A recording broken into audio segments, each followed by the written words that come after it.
अस्सलाम वालेकुम। आज का हमारा टॉपिक है सेल। ठीक है, तो सेल की हम शार्ट से डिफिनीशन करेंगे और इसकी मेजर पार्ट्स को हम डिस्कस करेंगे। तो सेल की मेजर पार्ट जो है उसमें सेल मेम्ब्रेन आते हैं, साइटोप्लाज्म आते हैं और न्यूक्लियस आते हैं। ठीक है, आज का जो हमारा टारगेट है वो है सेल मेम्ब्रेन। ठीक है, हम सेल मेम्ब्रेन को एक्सपोज करेंगे, इसको डिटेल से हम स्टडी करेंगे। लेकिन इससे पहले हमें ये भी ज़रूरी है कि हम सेल को जान सकें कि सेल में कौन कौन से पार्ट जो है वो इंक्लूड होते हैं। इसकी हम साइज़ की बात करें, इसकी शेप की बात करें और इसकी डिफिनीशन करें। ठीक है, इसके बाद हम सेल मेम्ब्रेन की तरफ जाएंगे। तो सेल जो है इसकी अगर हम साइज़ की बात करें तो 5 माइक्रोमीटर से लेके 50 माइक्रोमीटर जो है इसकी डायमीटर होती है नॉर्मल सेल की। ठीक है, इसमें जो सबसे स्मॉलेस्ट सेल है वो है स्पर्म सेल्स। ठीक है, और लार्ज सेल जो है ये डिफरेंट बुक में डिफरेंट जो है लिखा हुआ है।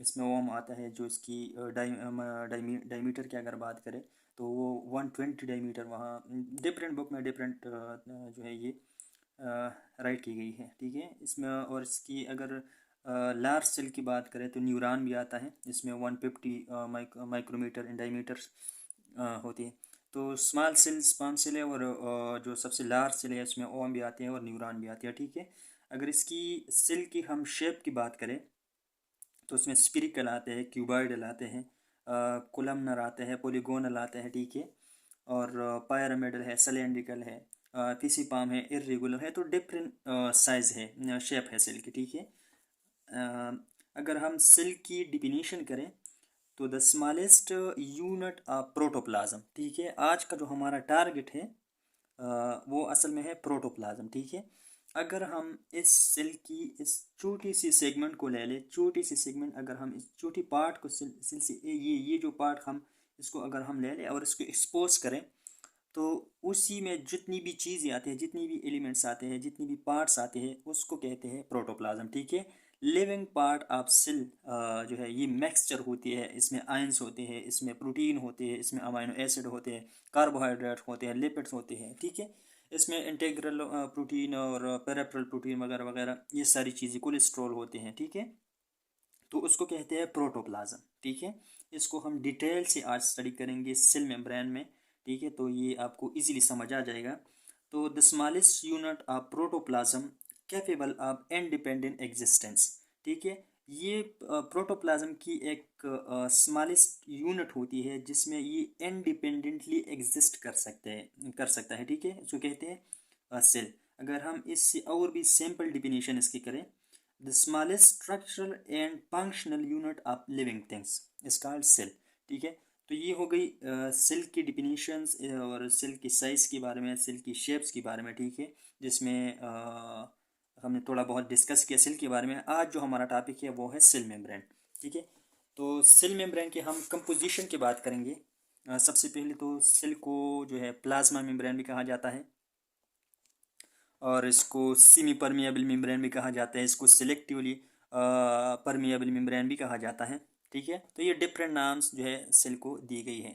ठीक है, वो सारे के सारे जब हम सेल मेम्ब्रेन की पार्ट को डिस्कस करेंगे तो ये हमें इजीली समझ आ जाएगा। ठीक है, सेल की अगर हम कंपोजिशन की बात करें, सेल मेम्ब्रेन की कंपोजिशन की बात करें तो कंपोजिशन में सबसे जो मेजर पार्ट है उसमें प्रोटीन आता है, जो कि 60% से लेके 80% सेल मेम्ब्रेन में प्रोटीन प्रेजेंट होती है। ठीक है, इसकी बाद जो है हमारे पास आता है लिपिड, जो कि 20% से लेके 40% सेल मेम्ब्रेन में प्रेजेंट होती है। इसमें फास्फोलिपिड आ जाते हैं, इसमें कोलेस्ट्रॉल आ जाते हैं। ठीक है, और पार्ट जो है कार्बोहाइड्रेट, जिसमें 2% से लेके 10% जो है सेल में कार्बोहाइड्रेट प्रेजेंट होते हैं। ठीक है, तो ये सारे पार्ट जो है हम एक डायग्राम के थ्रू डिस्कस करेंगे और उसकी प्रोटीन की फंक्शन भी डिस्कस करेंगे, लिपिड की और कार्बोहाइड्रेट की फंक्शन को भी डिस्कस करेंगे। ठीक है, तो सबसे पहले जो इसमें एक मॉडल पेश किया गया है जिसको कहते हैं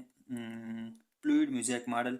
डिफरेंट टाइम में डिफरेंट मॉडल पेश की गई है, लेकिन जो सबसे ज़्यादा एक्सेप्टेबल मॉडल है वो है फ्लूइड मोज़ेक मॉडल। ठीक है, तो वो फ्लूइड मोज़ेक मॉडल की डिटेल भी हमें इस डायग्राम के थ्रू समझ आ जाएगा। फ्लूइड मोज़ेक मॉडल सिंपल अगर हम इसको बताएं तो फ्लूइड मतलब फ्लूइड होते हैं, म्यूज़ेक का मतलब होते हैं no specific shape protein like shape like mosaic, ठीक है। यहाँ पे जितनी भी इस सेल मेम्ब्रेन में जितनी भी प्रोटीन प्रेजेंट होती है उसकी स्पेसिफिक शेप नहीं होता, ठीक है। चाहे वो पेरिफेरल प्रोटीन है, चाहे वो इंटीग्रल प्रोटीन है, उन सारों प्रोटीन्स की स्पेसिफिक शेप नहीं होता। उसकी पत्थर की तरह उसका एक शेप होता है, जहाँ पे वो पेट हो सकते हैं वहाँ पे पेट हो जाते हैं। तो इसी वजह से ये फ्लूइड म्यूज़ेक जो है मॉडल पेश किया गया है। फ्लूइड म्यूज़ेक मॉडल जो है ये सेल की फ्लूइडिटी के बारे में पेश किया गया है कि सेल की फ्लूइडिटी पे डिपेंड करती है। अगर हम सेल को ज़्यादा टेम्परेचर दें तो इसकी फ्लूइडिटी जो है वो इंक्रीज़ हो जाती है। अगर हम सेल को टेम्परेचर सेल की कम करें तो इसकी फ्लूइडिटी कम हो जाती है, ठीक है। तो सबसे पहले हमें चाहिए कि ये इसको लिपिड बाइलेयर भी कहते हैं, ठीक है। सेल जो सेल मेम्ब्रेन है ये लिपिड बाइलेयर है, ठीक है। तो इसको हम डिस्कस करते हैं कि सेल को लिपिड बाइलेयर क्यों कहा जाता है, ठीक है। तो इसकी एक स्मॉल सी कंपोनेंट हम ले लेंगे, ठीक है। इस कंपोनेंट को हम ले लेते हैं और इसको फर्दर एक्सपोज करते हैं, ठीक है, कि इस कंपोनेंट में क्या क्या प्रेजेंट होते हैं, ठीक है। तो इस पार्ट को हम डिटेल से डिस्कस करेंगे, ठीक है, इस मॉडल के थ्रू, इस डायग्राम के थ्रू, ठीक है। तो वही स्मॉल से पार्ट हमने ले लिया वहाँ पे, ठीक है। ये जो पार्ट है ये, ठीक है, ये है हाइड्रोपेलिक, ठीक है, हाइड्रोपेलिक पार्ट है। तो हाइड्रोपेलिक वही होता है वाटर लविंग, मतलब ये कि ये अपने आप में वाटर को एब्जॉर्ब कर सकता है, ठीक है। और ये जो कंपोनेंट है इसको हाइड्रोपोबिक पार्ट कहते हैं, ठीक है। इसकी हेड जो है ये पासपोलिपिड है, ठीक है। पासपोलिपिड बाई लेयर इसलिए है कि ये एक्स्ट्रा सेलुलर भी होता है और इंट्रा सेलुलर भी होता है, ठीक है। तो ये बाई लेयर इसलिए है। तो ये पार्ट जो है ये हाइड्रोपेलिक है और इसकी टेल जो है ये हाइड्रोपोबिक है, ठीक है। इट्स मीन कि ये वाटर एब्जॉर्ब नहीं कर सकता। इसको अगर हम और भी एक्सपोज करें तो यहाँ पे आप देख सकते हैं ये है हमारे पास फास्फेट, ठीक है, और ये है ग्लिसरॉल, ठीक है। ये दोनों कंबाइन के ये हेड बनाते हैं और ये जो है ये हमारे पास है सैचुरेटेड फैटी एसिड, ठीक है। ये है सैचुरेटेड फैटी एसिड। अगर हम ये हाइड्रोपोबिक और हाइड्रोफिलिक दोनों को कंबाइन करें तो इन दोनों को कंबाइनली जो है कहते हैं एम्पीपैथिक, ठीक है, एम्पीपैथिक कहते हैं इसको। दोनों को कंबाइन करके क्या कहते हैं, एम्पीपैथिक, ठीक है। हाइड्रोफिलिक को और हाइड्रोफोबिक को कंबाइन ये एमसीक्यूज में भी आ सकते हैं, तो इन दोनों को कहते हैं एम्पीपैथिक, ठीक है। इसकी हेड जो है ये वाटर एब्जॉर्ब कर सकता है, इसकी टेल जो है ये वाटर एब्जॉर्ब नहीं कर सकता, ठीक है। और इसकी हेड जो है ये पोलर होता है इसलिए ये वाटर को एब्जॉर्ब कर सकता है, और इसकी टेल जो है ये नॉन पोलर होता है ये इसलिए वाटर को एब्जॉर्ब नहीं कर सकता, ठीक है। तो ये हो गई इस पार्ट को। और इसको बाई लेयर इसलिए कहा जाता है कि यहाँ पे इसका एक कंपोनेंट प्रेजेंट होता है और ये यहाँ पे होता है। ये है हमारे पास एक्स्ट्रा सेल्यूलर फ्लूइड, ठीक है, ये सेल से आउटसाइड है, और ये जो है ये सेल से है इनसाइड, ठीक है। इसको कहते हैं इंट्रा सेल्यूलर स्पेस या इनसाइड ऑफ सेल, और इसको साइटोप्लाज्म, ये जो एरिया है ये है साइटोप्लाज्म और ये है एक्स्ट्रा सेल्यूलर स्पेस, ठीक है, आउटसाइड ऑफ सेल। तो ये हम इसको लिपिड बाई लेयर इसलिए कहा जाता है कि एक लेयर तो ये है, ठीक है, ये एक लेयर बना हुआ है और ये है दूसरा लेयर। तो bilayer, bi mean two और लेयर टू लेयर है, ठीक है। तो इसको कहते हैं बाई लेयर, ठीक है। तो इसकी पांच लिपिड तो हो गई कि इसकी इसकी कंपोनेंट की भी बात हो गई, और इसकी हमें समझ भी आ गया कि बाई लेयर उसको क्यों कहा जाता है। इसमें हमारे पास दो तरह की प्रोटीन प्रेजेंट होते हैं, इसमें पेरिफेरल प्रोटीन भी है और इंटीग्रल प्रोटीन भी है, ठीक है। पेरिफेरल प्रोटीन कम्युनिकेशन में हेल्प देती है, और इसको हम इंटीग्रल प्रोटीन को और पेरिफेरल प्रोटीन को बाद में डिटेल से डिस्कस कर लेते हैं, ठीक है। हमारे पास इसमें आते हैं trans membrane protein. Different types of protein है इसमें, लेकिन अगर हम एक एक को हम डिस्कस कर लेते हैं ताकि हमें समझ आ सके, तो इसमें आता है ट्रांस मेम्ब्रेन प्रोटीन, ठीक है। ट्रांस मेम्ब्रेन प्रोटीन जो है ये इसका क्या काम होता है, ये आयंस को जो है इस ट्रांस मेम्ब्रेन प्रोटीन को के थ्रू जो है पेशियो ट्रांसपोर्ट होते हैं सेल की, ठीक है। पेशियो ट्रांसपोर्ट जो है हर एक एलिमेंट्स तो अंदर नहीं आ सकते, चाहे वो आयंस हो, एलिमेंट्स हो, या जो भी न्यूट्रिएंट्स वगैरह हो, तो वो सेल में इसलिए डायरेक्टली नहीं आता। हर एक कंपोनेंट के लिए यहाँ पे स्पेसिफिक पार्ट होता है इस सेल में, उस पार्ट के थ्रू वही कंपोनेंट जो है एक्स्ट्रा सेल्यूलर स्पेस से इंट्रा सेल्यूलर साइटोप्लाज्म में एंटर होता है, ठीक है। तो वही एक एक पार्ट को हम डिस्कस करेंगे और उसको भी जो है डिस्कस करेंगे, स्टडी करेंगे कि कौन से पार्ट पे कौन सा आयंस, कौन सा एलिमेंट्स जो है या कौन सी न्यूट्रिएंट्स जो है वो इनसाइड द सेल आ सकते हैं। ठीक है, तो इसमें जो है जो ट्रांस मेम्ब्रेन प्रोटीन है इसमें आयंस आ सकते हैं। ठीक है, इसमें आयंस आ सकते हैं। इसमें जो है आयंस में क्या है, जो क्या है, मुख्तलिफ आयंस इसमें आ सकती हैं। ठीक है, इस कैरियर प्रोटीन के थ्रू थ्रू जो है इसमें कैरियर प्रोटीन जो है इसमें वही कंपोनेंट आ सकते हैं यहाँ पे जो इन सारे कंपोनेंट्स के थ्रू नहीं आ सकते। कैरियर प्रोटीन का यही काम होते हैं। मिसाल, इस कैरियर प्रोटीन के लिए ग्लूकोज इसमें आ सकते हैं, पोटाशियम जो है आयन आ सकते हैं, मैग्नीशियम आयन आ सकते हैं। ठीक है, ये सारे के सारे आयन्स किस तरीके से आ सकते हैं, जो मेजर पार्ट होते हैं, जो मेजर कंपोनेंट होता है, जो भी चीज़ होता है, ठीक है, वो अगर आउटसाइड द सेल इनसाइड आता है तो वो कैरियर प्रोटीन के थ्रू आ जाएगा। और वो किस तरीके से आ जाएगा, इस डायग्राम को आप देख ले। ये मैंने एक सिंपल सा समझाने के लिए बनाया है। मिसाल, ये है हमारे पास ग्लूकोज, ठीक है, और ये प्रेजेंट है आउटसाइड द सेल। ठीक है, एक्स्ट्रा सेलुलर फ्लूइड में ये मौजूद है। ठीक है, तो ये क्या करेगा, ये जो है कैरियर प्रोटीन इसको एनगाल्व करेगा। ठीक है, जब ये इसको एनगाल्व करेगा तो ये इसके थ्रू होती होती यहाँ पे इस तरीके से आ जाएगा। ये जो लेयर है ये बंद हो जाएगा, ये क्लोज हो जाएगा। ठीक है, जब ये इसको इनगाल्व करेगा तो ये क्लोज हो जाएगा। ये कंपोनेंट जो है, ये पार्ट जो है ये क्लोज हो जाएगा इसकी। ठीक है, कैरियर प्रोटीन की।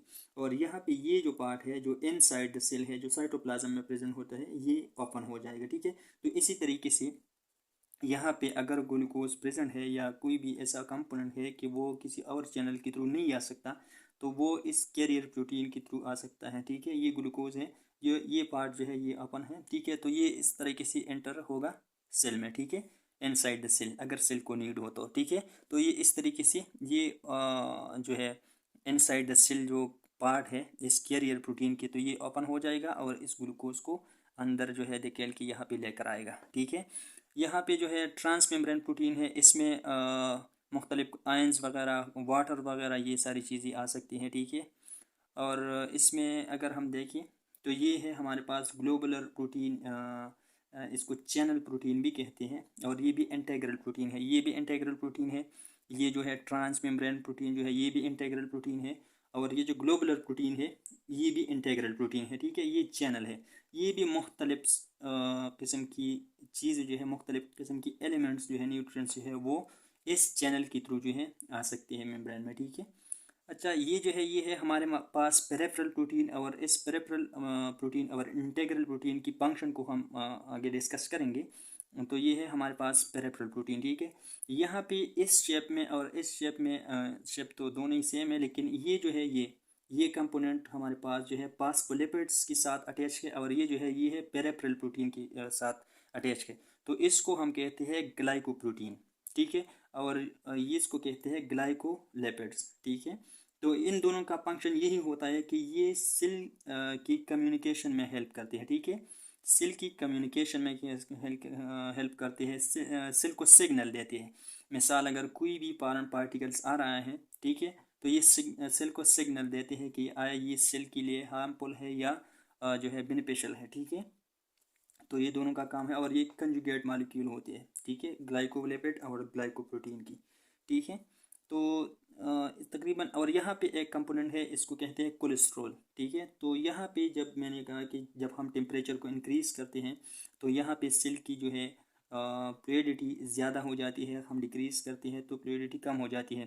तो यहाँ पे कोलेस्ट्रॉल प्रेजेंट होते हैं, इसमें यहाँ पे भी प्रेजेंट होते हैं। ठीक है, इस तरीके से यहाँ पे भी प्रेजेंट होते हैं, यहाँ पे भी प्रेजेंट होते हैं। ठीक है, तो ये सेल को जो है फ्लेक्सिबिलिटी देती है, रिजिडिटी देती है। ठीक है, और मेंटेन फ्लूइडिटी। तो सेल की जो फ्लूइडिटी है, जो फ्लेक्सिबिलिटी है, तो ये कोलेस्ट्रॉल का काम होता है। ठीक है, तो और इसकी भी दो कंपोनेंट होते हैं। ये कंपोनेंट जो है ये भी आपको नज़र आ रहा है, ये रेड कलर है, ये ब्लैक कलर है। तो ये ब्लैक कलर जो है ये नॉन पोलर होता है, और ये जो रेड कलर है ये पोलर होता है। ठीक है, तो इस कोलेस्ट्रॉल का क्या काम है, इसका यही सिंपल काम है कि ये सेल को फ्लूइडिटी देती है, रिजिडिटी देती है, मेंटेनेंस ऑफ फ्लूइडिटी देती है। ठीक है, तो ये कोलेस्ट्रॉल का काम होता है। हमने चैनल प्रोटीन का भी फंक्शन डिस्कस किया, हमने जो है ट्रांस मेम्ब्रेन प्रोटीन का भी फंक्शन जो है डिस्कस किया। इसमें साथ साथ यहाँ पे सरफेस प्रोटीन भी होते हैं। सरफेस प्रोटीन का भी यही काम होता है कि अगर कोई भी कंपोनेंट बाहर से नहीं आ रहा और वो इस चैनल के थ्रू भी स्पेसिफिकली आ सकता है, या यहाँ पे एक कंपोनेंट है सेल के इनसाइड जो है, ठीक है, और वो नीड है कि सेल बाहर जो है इसको भेज दे, तो वो इस सरफेस प्रोटीन के थ्रू जा सकता है या इस प्रोटीन के थ्रू जा सकता है, ठीक है, जो कैरियर प्रोटीन है, ठीक है। और अच्छा, इस यहाँ पे जो अगर इन सारों को की जो है अलावा हम डिस्कस करेंगे, तो इसमें यहाँ पे ये सेमी परमिएबल हम इसको इसलिए कहते हैं कि इट्स विदाउट इन प्रोटीन, इन सारी प्रोटीन्स के अलावा भी यहाँ पे अगर हमारे पास ऑक्सीजन है या यहाँ हमारे पास कार्बन डाइऑक्साइड है, ठीक है, तो वो विदाउट इन प्रोटीन जो है डिफ्यूजन के थ्रू, ठीक है, ये जो है अगर यहाँ पे ऑक्सीजन की कंसंट्रेशन ज़्यादा है और यहाँ पे ऑक्सीजन की कंसंट्रेशन कम है, ठीक है, तो ऑक्सीजन हायर कंसंट्रेशन से लेके लोअर कंसंट्रेशन तक जो है आ जाएगा, ठीक है। अगर यहाँ पे कार्बन डाइऑक्साइड की कंसंट्रेशन ज़्यादा है, ठीक है, और आउटसाइड द सेल कंसंट्रेशन कम है, तो यहाँ से कार्बन डाइऑक्साइड जो है डिफ्यूजन के थ्रू बाहर जा सकता है, ठीक है। तो इसको कोई भी प्रोटीन की ज़रूरत नहीं होती, ठीक है। अच्छा, हम इसकी दोनों की जो है सेल ट्रांसपोर्ट की अगर हम बात करें, सेल मेम्ब्रेन ट्रांसपोर्ट की, तो इसमें पैसिव ट्रांसपोर्ट आ जाता है, इसमें एक्टिव ट्रांसपोर्ट आ जाते हैं और इसमें वेजिकुलर ट्रांसपोर्ट आ जाते हैं, ठीक है। तो ये सेल ट्रांसपोर्ट की पार्ट्स हैं, पैसिव ट्रांसपोर्ट, एक्टिव ट्रांसपोर्ट और वेजिकुलर ट्रांसपोर्ट, ठीक है। तो पैसिव ट्रांसपोर्ट जो है जिस तरीके से मैंने डिफ्यूजन की बात की, तो ये from higher concentration to lower concentration, और इसके लिए एनर्जी की एटीपी की ज़रूरत नहीं होती, ये डिफ्यूजन लाइक होता है, ठीक है। तो इसकी पैसिव ट्रांसपोर्ट के लिए एटीपी या एनर्जी की ज़रूरत नहीं होती। एक्टिव ट्रांसपोर्ट जो है ये अगेंस्ट द कंसंट्रेशन ग्रेडियंट होता है, ठीक है। मिसाल यहाँ पे जिस ये मिसाल सेल मेम्ब्रेन है, ठीक है, और यहाँ पे कार्बन डाइऑक्साइड की मिसाल यहाँ पे ऑक्सीजन की मकदार ज़्यादा है, ठीक है, और आप यहाँ और भी ऑक्सीजन लाना चाहते हैं, ठीक है, यहाँ पे तो ऑलरेडी कम है कंसंट्रेशन, और इस कम कंसंट्रेशन से इस ज़्यादा कंसंट्रेशन की तरफ अगर आप ऑक्सीजन को लेकर आना चाहते हैं या कोई भी कंपोनेंट हो, ठीक है, तो इसके लिए एनर्जी की ज़रूरत होगा, और इस तरह की ट्रांसपोर्ट को हम एक्टिव ट्रांसपोर्ट कहते हैं, ठीक है।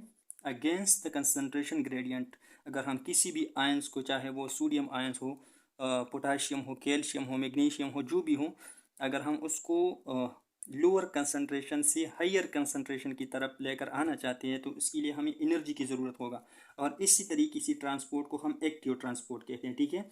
इसके बाद हमारे पास आ जाते हैं वेजिकुलर ट्रांसपोर्ट, ठीक है, या वेजिकुलर ट्रांसपोर्ट को साइटोसिस भी कहते हैं, ठीक है।